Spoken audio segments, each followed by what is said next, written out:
ایک عورت نے شیطان سے کہا، کیا تم اس شخص کو دیکھ رہے ہو جو درزی کا کام کرتا ہے؟ کیا آپ اس کی بیوی کو طلاق دینے کے لیے منتیں کر سکتے ہیں؟ شیطان نے کہا، یہ کیا کام ہے، یہ تو بہت سادہ ہے۔ تو شیطان درزی کے پاس گیا اور مختلف سمتوں سے ورگلایا، لیکن درزی نے اپنی بیوی سے پیار کا اتنا اظہار کیا کہ شیطان واپس آیا اور ہار مان لی۔ عورت نے کہا، اب دیکھو کیا ہوتا ہے۔ وہ عورت درزی کے پاس گئی اور اس سے کہا کہ مجھے کپڑے کا خوبصورت ٹکڑا چاہیے، میرا بیٹا اپنی محبوبہ کو گفٹ کرنا چاہتا ہے۔ تو درزی نے اسے یہ ٹکڑا دے دیا۔ پھر وہ عورت درزی کے گھر گئی اور دروازہ کھٹکھٹایا تو درزی کی بیوی نے کھول دیا۔ تو عورت نے اس سے کہا، آپ کے گھر میں حاجت کے لیے آنا چاہتی ہوں۔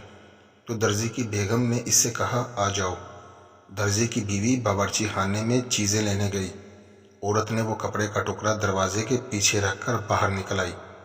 درزی گھر آیا تو کپڑا دیکھا تو فوراً یاد آیا اور اپنے بیٹے کی مالکن کے بارے میں عورت کی کہانی یاد آئی، لہٰذا اس نے اپنی بیوی کو فوراً گھر سے نکال دیا۔ شیطان نے کہا، تم کیسی عورت ہو؟ عورت تو معصوم ہوتی ہے، تم تو مجھ سے بھی زیادہ شرط پسند ہو۔